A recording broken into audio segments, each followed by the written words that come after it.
Fala pessoal, bem-vindo ao canal Resenha Fílmica. Hoje irei resumir o filme de aventura e ação O Guerreiro Silencioso, de 2010, dirigido por Nicholas Heff. O conteúdo a seguir irá conter spoilers, então continue por sua conta em risco. Dito isso, vamos lá.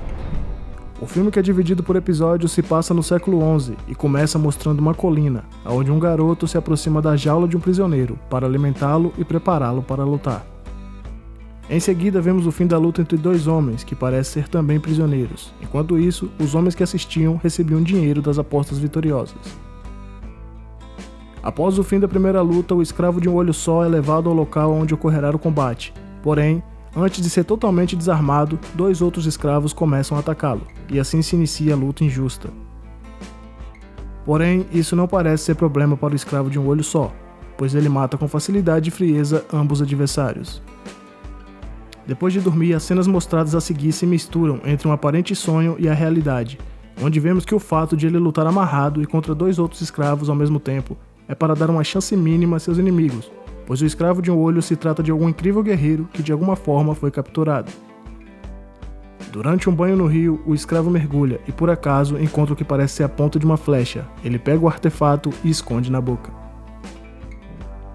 No dia seguinte, o escravo de um olho só é questionado sobre quem ele é, mas o silêncio foi a única resposta que obtiveram.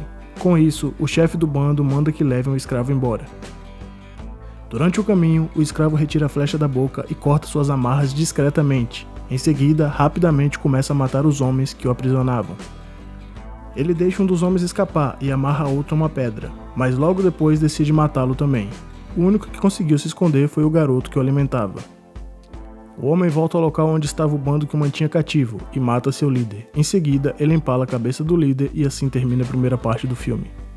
A parte 2 se inicia com o garoto que cuidava do escravo o seguindo. Mesmo aparentando estar morrendo de medo, ele não tinha escolha, pois não havia mais lugar para onde ele pudesse retornar.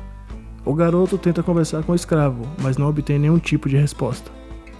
Caminhando juntos, eles chegam a uma espécie de acampamento que foi subjugado por algum bando inimigo.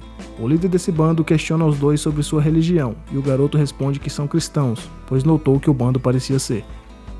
O líder não acredita e um dos seus soldados diz conhecer o escravo como um dos selvagens mais fortes de que se tem notícia. O líder chama outro integrante do bando e ele parte em direção do escravo, porém para, o observa e decide voltar. O líder decide aceitar que eles comam com o bando. Na cena seguinte, o garoto é perguntado do que quer fazer. Ele responde que quer ir para casa, mas não sabe onde é. O bando convida o guerreiro de um olho para fazer parte do grupo e conta do objetivo deles de reconquistar Jerusalém. Dizem também que ele terá o perdão pelos seus pecados, na vida ou na morte. O líder faz mais de uma pergunta ao garoto. Dessa vez ele quer saber de onde veio o guerreiro de um olho só. O garoto responde que ele veio do inferno. Curioso, um dos integrantes do bando pergunta onde fica esse inferno, e o garoto responde que fica do outro lado do oceano. O guerreiro vai embora, deixando a dúvida na cabeça do bando. Será que ele vai voltar? E o líder responde, se for da vontade de Deus, e assim termina a segunda parte. A terceira parte se inicia com os guerreiros santos e a dupla do garoto e guerreiro juntos no barco.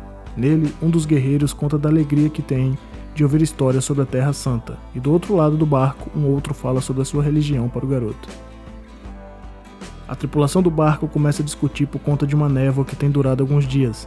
Eles se questionam se aquilo é uma maldição, mas seu líder rapidamente diz não ser nada além de uma simples névoa. Eles fazem orações pedindo para que Deus retire a névoa, e assim eles possam seguir em frente. Mas a névoa parece não se dissipar, assim o alimento vai ficando mais escasso no barco e um dos homens chega a beber água do mar. Algum tempo depois, ele acaba morrendo. Sem vento e sem correnteza, os homens começam a se questionar se isso seria uma maldição e se o garoto era a causa. Assim, eles começam a tramar para matá-lo. Sorrateiramente, um dos homens se aproxima do garoto com uma faca, mas antes de ter a chance de atacar, o guerreiro de um olho mata o homem rapidamente com uma facada na barriga. Os homens se exaltam e o líder logo os ordena a se acalmarem, pois ele sabia que aquilo poderia acontecer. Com todos próximos do limite da morte, o guerreiro de um olho pega um copo no chão e coleta água de fora do barco para beber. Um dos homens ri dele, mas ao provar a água e notar que era doce, ele avisa os demais tripulantes, que vibram em alegria, terminando assim a parte 3. A parte 4 se inicia com cenários sem sinais de névoas, e os homens percebem que estavam no rio. Os homens chegam em terra firme e começam a explorar as redondezas. Ao continuar a exploração, eles chegam a uma espécie de cemitério. O homem de um olho começa a ter visões confusas sobre o cenário em que eles se encontram. O líder tira os corpos que estavam suspensos em estruturas de madeira e os enterra de maneira digna segundo sua religião. Enquanto isso, o homem de um olho só vai para uma outra direção e, ao voltar, ele traz consigo uma espada. Assim, os homens perguntam aonde ele havia conseguido aquela arma. O guerreiro apenas olha para uma direção e os homens decidem ir procurar. Enquanto isso, outros homens conversam dizendo que o guerreiro de um olho vai acabar matando todos eles, um por um. Em outro local, o líder conversa com um de seus guerreiros, dizendo que eles precisam prosseguir e descobrir onde estão. Assim, eles seguem remando pelo rio. Enquanto eles descem rio abaixo, um dos homens é atingido por uma flecha, o que causa o desespero da tripulação, que diz ser a maldição os afligindo mais uma vez. O líder manda que calem a boca e se preparem para lutar. Com isso, os homens rapidamente pulam do barco e assim se encerra a parte 4. No início da parte 5, o bando já está instalado mata dentro e ainda não consegue identificar quem foi o autor do ataque de mais cedo. O líder e um dos seus soldados percebem que a flecha era de pedra e não de ferro. Logo, eles chegam à conclusão de que quem os atacou é primitivo e assim eles decidem tomar a terra em nome de Deus. O soldado questiona seu líder, dizendo que eles tiveram muitas baixas e os homens que sobraram estão famintos. O líder entrega uma garrafa com algum líquido dentro e permanece em silêncio enquanto seus soldados bebem. Na cena seguinte, ele dá a mesma garrafa para o guerreiro de um olho, que bebe e em seguida tem algumas visões do que aparentam ser memórias confusas. Em seguida, os homens se separaram e passaram a se posicionar. Com isso, iniciaram o que parecia ser seu próprio ritual antes da batalha. O garoto de longe apenas observava, e ao continuar observando, é nítido o que antes parecia rituais individuais começa a parecer mais com atos de loucura. De um ponto distante é possível ver um homem parecido com um primitivo surgindo da floresta. O olhar dele é perdido e sinistro. O primitivo diz que o homem de um olho está falando que eles estão no inferno. O garoto diz que eles precisam entrar na floresta, pois essa é a única saída possível. Um dos homens é contra voltar para a floresta, e diz que eles precisam ir embora pelo rio até encontrarem água salgada. Diz também que esse é o único caminho e que não existe Deus. Logo após dizer tudo isso, ele saca uma faca e parte para cima do guerreiro de um olho, que rapidamente contra-ataca de maneira feroz, matando o homem e mais um que se rebelou com ele.